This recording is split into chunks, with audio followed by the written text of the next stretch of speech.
Yeah. Welcome back to the third quarter. Oh. See if we get a copyright flag on that.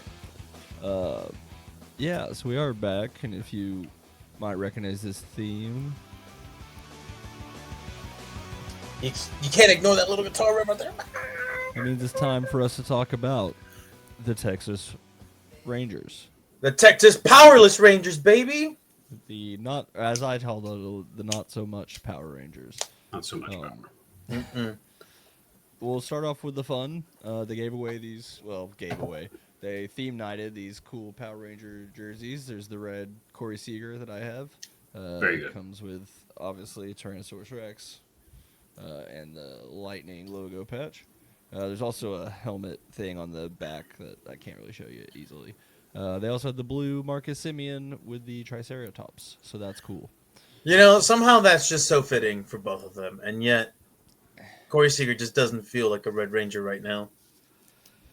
Well, he's got to be healthy. He's back tonight, and so we'll start to bleed into this that way because it's not great, but luckily no one in the division's running away with it. What did we win? One game in the last week? Yeah, basically. That's what it's felt like.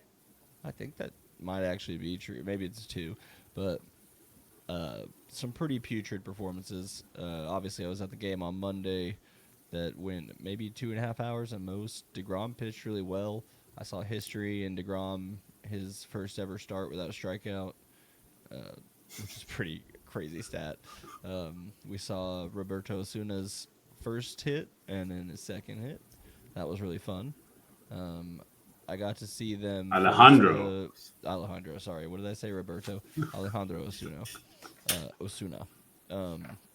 I got to see them force the Rangers mariachi band to sing Post Malone. Oh, God. Which one? Congratulations. Maybe it was maybe it was for the first hit, and I just didn't really know what was going on.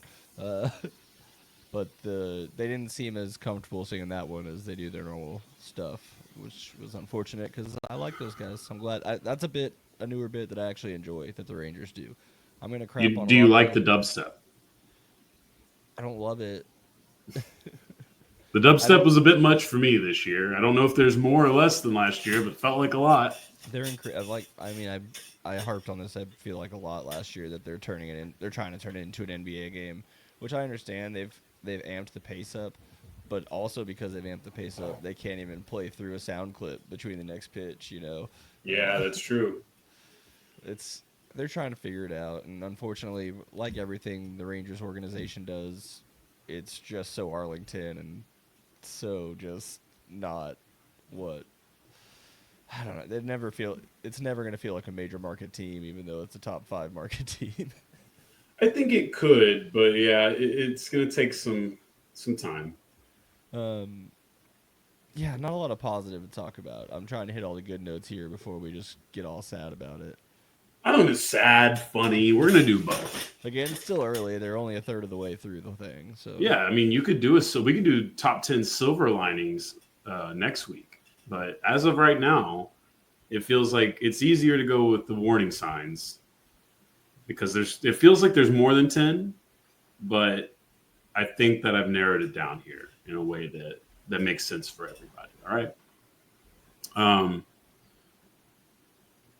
Number 10, outright quitting on one of our title winners. Of course, this is forever. I know it's an early warning sign. It was quitting. Now, was it the right move? Yes, but it was still quitting. Quitting would be a full benching. I mean, they cut him. I'm talking about the Leote.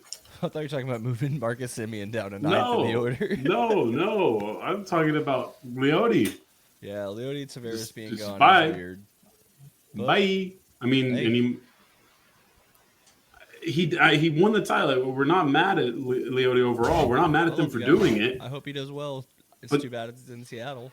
That is an early sign that this isn't going well because if you remember spring training, there was quite a bit of they're still stubborn on his upside. Leote's upside. Yeah, and I mean I think it was this is your time to prove it, and he didn't prove it, and so they said go try somewhere else, and I think that's okay. I think they gave him a long leash.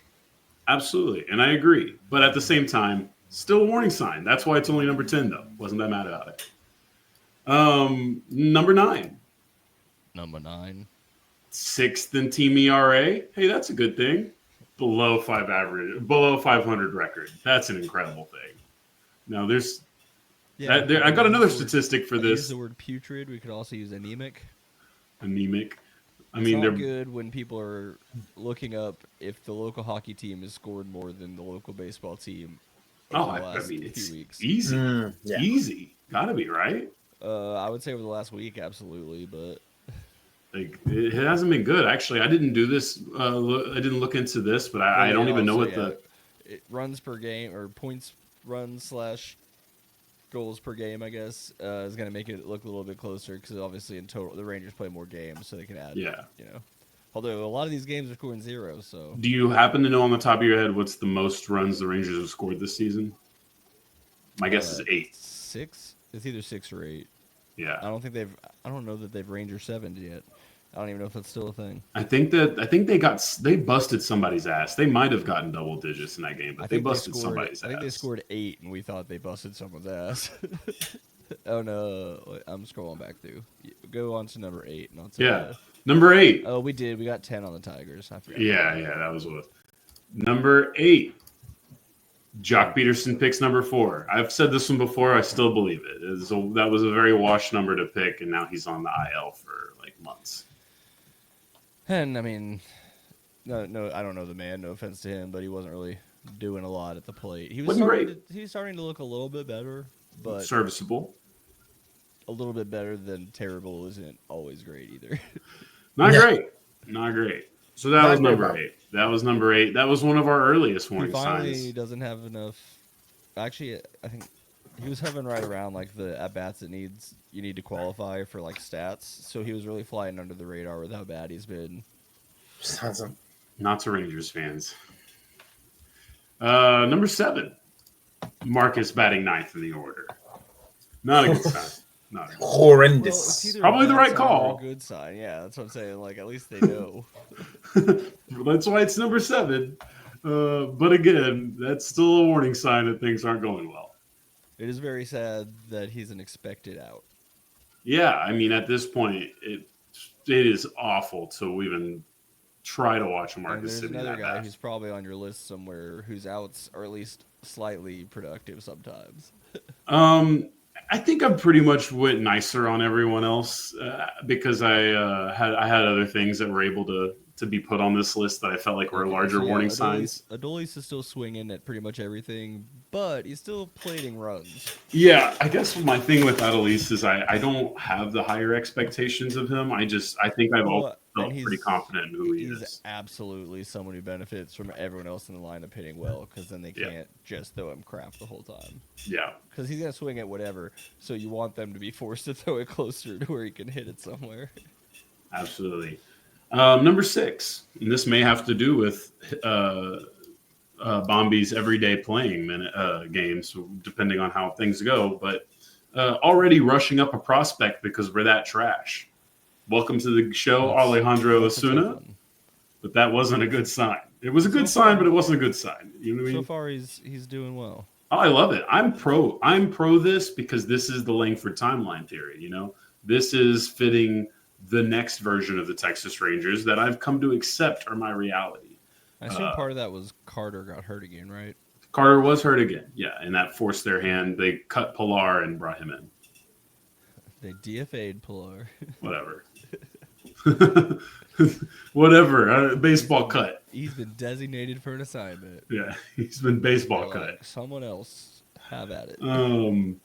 So yeah, the rushing a prospect thing up, not awesome, but I am ultimately still happy with it. So it's 6. We're in the positive side of this, right? Now we get to things that I don't think were great signs at all. Actually, very bad signs. Very, very bad signs. Number 5, Mike Balsack calls the White Sox trash as they're trashing us. Oh, was that the game they came back on us? Yeah. In the bad inning? Yeah, I was... I don't remember where I watched that one. Yeah, the bad inning. The it one sucks that... because it was starting off so positive, obviously. We got that Jonah Heim bunt single, like, clear small ball. It worked. We got runs. We were up like 5-0 or 5-2 or something. And then the defense just completely fell apart. You had Haggerty run into Langford. That's an interesting one because you almost always say it's a center fielder's ball. But then Why also, disagree? whether they couldn't hear each other, I don't know. I need to watch. I would have to watch the video again and see if they're yelling. You got to talk, and then that led to a pretty catastrophic inning. Even Simeon had a weird play where he didn't really make an error, but he made an error in not really knowing what to do with the ball. Yeah. Yeah, I mean, it definitely was one of those series that we needed them to take that White Sox series seriously, and that was not the way you wanted it to go. Ultimately, I think it's funny because, I talk about how happy I am to have Osuna around because I think he fits the younger timeline, obviously. But I'm cracking up at Haggerty's old ass being like third most useful guy right now, maybe offensively. It's unfortunate. So yeah, I mean, it's good if they're productive. It's unfortunate that no one else is. Yeah, good for him. Well, awful for us. Number 4. This is going to be my second to last statistic of the countdown. 3 runs or less in over half the games played.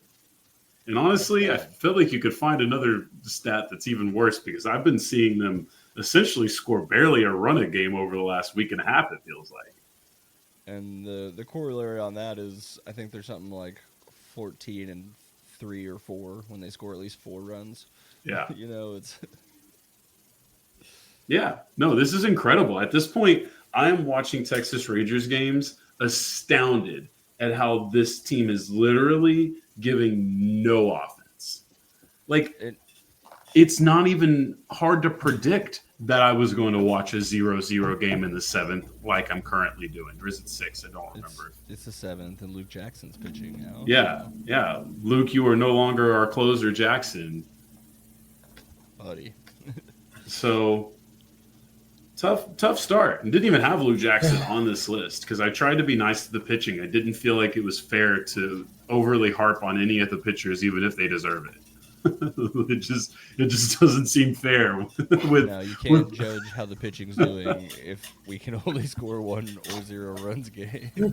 I mean, it's incredible. I'm almost trying to see how much the Texas Rangers can live like this. Before it feels like it's not going to get better. I know there's still a lot of season left, but like, how often do we see a team struggle? Historically bad, it feels like. Is this not one of the worst offenses ever? How is the national media not covering this? Am I just freaking out, or is this not significant? This feels statistically significant. They're a non-Cowboys Texas team. I can't take that's fair, but still. Like, what is it? I just can't just be like, well, there's still so much season left. I'm like, no, see, these are bad habits. These are bad slumps that are not showing any signs of breaking. And this is like a major red flag. Incredible. I mean, you just have to wonder if the pitching just literally has to stay elite for them to even have a chance to keep this thing interesting. Yeah, man, it's just ridiculous how bad the offense is, and and the thing with all right, here's the thing with other sports, or you can do different things schematically, like in football or maybe even in basketball, to generate offense. And baseball doesn't you just need your guys to be able to hit the ball, and you can't come up with plays. It's just like, hey, bud, just really need you to get the ball in play. Just can you do that? Honestly, maybe they just need to watch more pitches. Yeah, should they also just fire this next hitting coach and get another coaching, because that means they'll win the next game, they'll score 8 runs, and they'll just have to fire the other day. Just keep firing guys. Coach. I don't know. I don't know how much the hitting coach is really doing in baseball. I don't know enough about, when you're good, everyone gives the coach credit, and when you're bad, everyone wants him fired. So, exactly. I'm trying to find some kind of context for how you can judge all-time offenses. I guess runs per game. Well, I hope the national media. I mean, at this point, I fear they're going to have to get to intervene into this. Now, once the hockey and NBA playoffs are done, and we're just looking at OTAs and trying to pretend like this is going to teach us who's going to be good and bad in the NFL, maybe that's when we can slide into this conversation in a larger way. As of today, the Rangers are the fourth worst, tied for third worst in runs scored per game at 3.3. Just in this league this season. The worst all time. Has to be like the White Sox, right? Feels 3.17. The 2010 Mariners. Oh, okay. Wow. Who also had a pretty good pitching staff. There you go. Although they finished 55 and 91, a little different. All right, let's see here. The Rangers are third worst in batting average, as well. Mm-hmm. Let's go runs batted in. They are should be about the same. Yep, third worst in the league. How about? I think it's pretty incredible that there's two teams below these statistically, but I know there's two teams that are historically bad, right? The Rockies. It's the Pittsburgh Pirates and the Rockies don't even have the lowest runs per game. Pittsburgh is at 3.09 right now. Oh wow! The record basically. The Rangers are 26th in slugging, so that checks out. How about home runs? They're probably towards the bottom of that too, right? Yes. Actually, they're down in the middle of the pack. They're 13th actually in home runs. Well, I think there was some way they get runs. Well, I was also thinking there was early in the season people were talking about how there had been less, boom from the whole league. Their hits, they're third worst in the league in hits just in general. So there's that reflects your average pretty much almost exactly right. Yeah. It's not good, but it's bad. It's of all the teams, it's hard to imagine the entire. I don't think they're going to all of a sudden start scoring 10 runs a game, but it does seem like they'll at least get up to 4. Who is going to be the consistent guy? Because even Wyatt has been healthy. Then that changes everything. That's the thing, is the health. Yeah, and that's why I should continue here, because number 3 is not Corey Seager. Can I one more for context? 2 years ago, at this point, roughly, the Rangers were averaging 6.5 runs a game. I'd seen something where there was a time during the year, the last tanking season, that they were scoring more runs than this. Yeah, I mean, this would be a top 5 historically bad offense. Nice. But then so would the teams below us. Nice. Number 3, having the Costco guys come out and throw a pitch. So I guess I was there for that, but we were waiting in line for these. Yeah, I don't even know who those guys are, but I heard some conversation about it later. But I still don't really know what those guys are or what they are. Internet sensations for people with very short attention spans. They just love Costco. Are they local? No, not at all. They're apparently touring around doing this for the AEW. Oh, okay, which is coming here, right? Or because they've done some. Was that August? Yeah, the main guy, because it's a dad and his son, and known as the Costco guys. I believe his name is Father exploiting son, as one does. Big Justice. No, Big Justice is the kid. It's like AJ something. Yeah, AJ and Big Justice. So AJ is the dad, but the AJ back in the day, we learned this in the wrestling sphere of Twitter, was a pro wrestler in the local scene in Jersey, I believe. And AEW learned about that, gave him a match, and so he's had 2 different matches for AEW. Exploiting his kid to the top. Not just his American tradition. Not just his kid. Pays for the Rizzler too. The fat kid. There's also the Rizzler. Yeah, there's also that. So yeah, the Costco guys throwing out a pitch for the Texas Rangers just doesn't feel. Didn't love it. Number 2, Corey Seager plays 27 out of 56 games. Yeah. It's tough. Nothing really could be worse than that, ultimately. I do have one more thing above it, technically, but ultimately this is, I feel like, the worst thing happening to the Texas Rangers right now, because it definitely is what hinders the timeline, because Marcus Semien going down is one thing. Marcus Semien going this way during a season in which Josh Young is desperately trying to recapture the magic. Wyatt Langford's trying to get his grips on what he is doing at the plate regularly. You need Corey Seager to have one of them all-star years that's just unquestionable. And it looks like that ain't happening. You do wonder they made the move to get. Ooh, catcher just dropped an easy pop up. They made the move to move Simeon and Garcia down to the bottom of the lineup. I do wonder if at some point they make the move to where Simeon's a little more of a DH than a shortstop. I mean, DH is going to be busy here, right? I mean, we're talking about Garcia potentially this year if you get Evan Carter healthy and playing, right? You can't take Garcia out of the field. That arm is too good.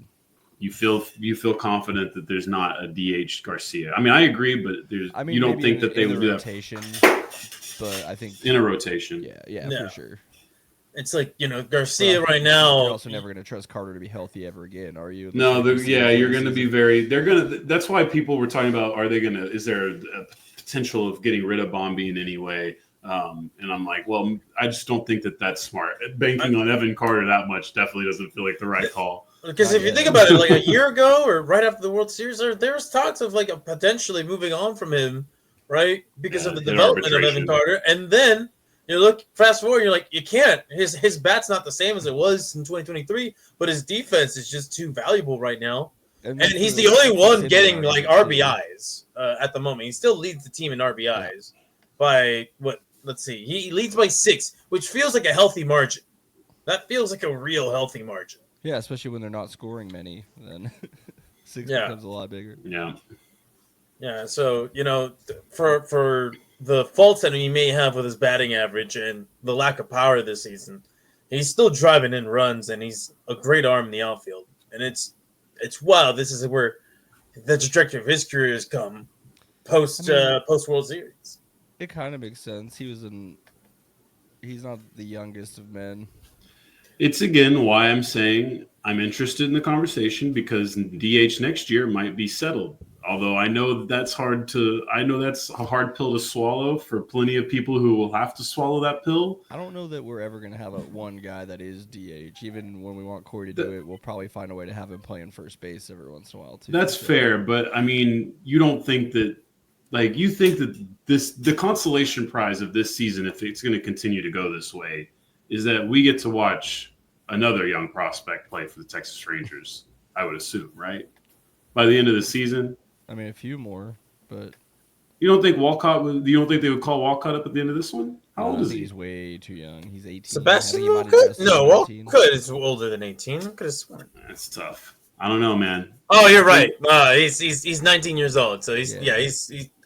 I mean, it would be cool to get him like at least a few into the season just for the vibes, just to give the fans something to watch. I mean, if he rakes enough in the minors to force your hand there, great. But he's so young that you need to give him those everyday reps. Well, he can be my everyday shortstop next year, maybe. No, maybe, but why not? No. Denying destiny until Walcott's ready. Yeah, Josh is doing well. I mean, I think he flubbed the one a second ago, but he'll be all right. All right, right now, just so we get an idea of how he's doing in Double-A, he's only hitting 242, Sebastian Walcott, right now. So there's still some work to be done.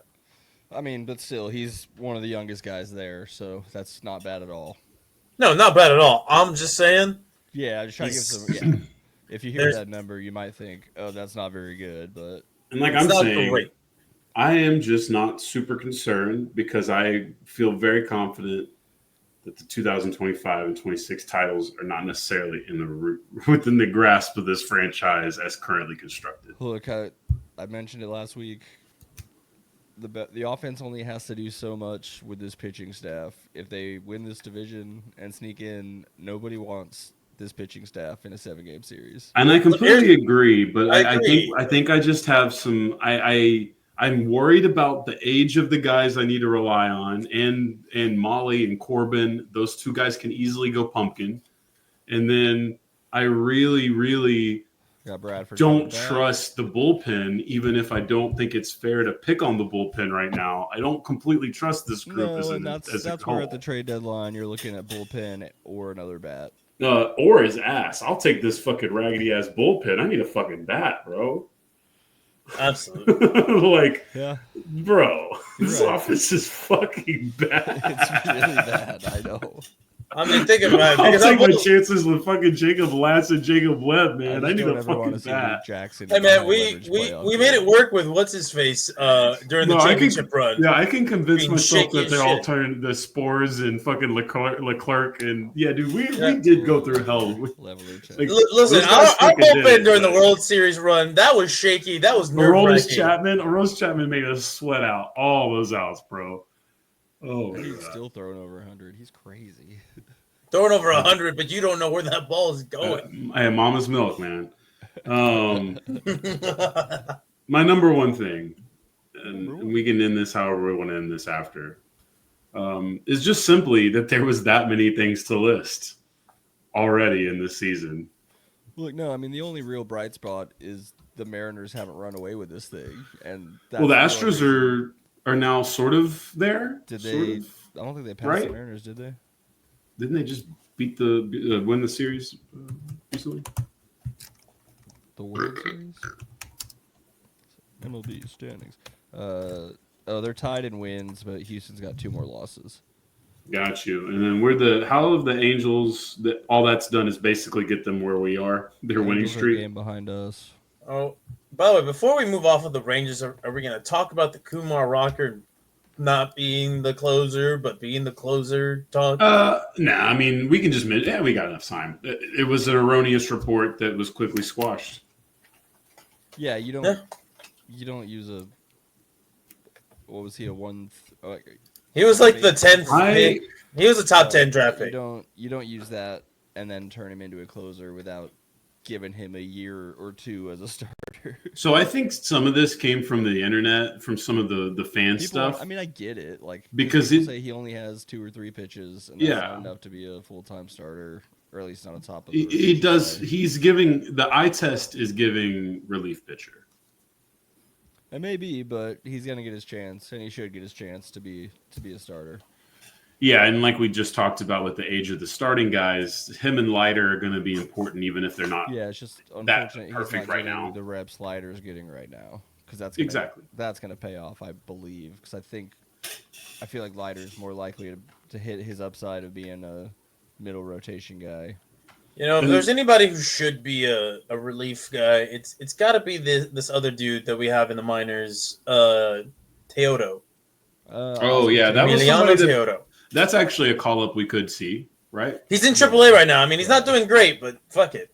You know, whatever. Well, by September, if he's looking a little bit better, he'll get a chance when they expand the rosters. We were excited for him to start the year, and I guess it hasn't gone that well for him, but we'll see. I think this is his first year in AAA, right? I believe so, yes. So I'm not too put off by it. Well, but and I also said with Kumar, what we were talking about with Kumar, he could easily be back in the rotation when healthy if Corbin or Molly do turn into pumpkins. And then we also have Cody. Or if the injuries to the old guys injuries. So, So we also have Cody Bradford coming back. And John Gray, allegedly. Yeah, I was about to look up. John Gray is still on the Rangers. Yeah, so both of these guys are still technically Rangers, and I guess that could make this thing a lot funnier. But again, I think that just again, if we even get rumored around buying a pitcher, I'm gonna lose my goddamn There's mind. no reason for that's not starting, even relief. Oh, well. Just leave it the fuck alone.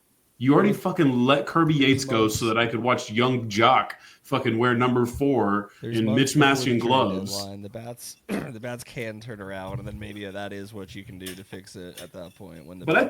I think with the way it works out, I want the outfielder, right? That would be the position you could get and add. You don't have to get like a big guy, just someone who's having a decent year that's controllable, just to add to the rotation. Maybe Carter is the odd man out of that for at least the rest of the year. I mean, if he's healthy, I don't think he would be, but I mean, I don't know. I think if he's struggling and the health is also struggling, they might be desperate enough to tell him to wait another year. And then, I don't know what the stats of him versus lefties is looking like these days because he hasn't gotten to play at all. So exactly. So that would be maybe just a nice little outfielder to rotate and hit the baseball would be nice. Or maybe fuck it, just go get a fucking fat boy that can hit the ball and get us a permanent DH for the rest of the season. Just give dudes days off. All right, I think that music means it's time to end the third quarter, and then we're gonna get into some fun stuff. It's football time. Oh, so much football. Football time in America.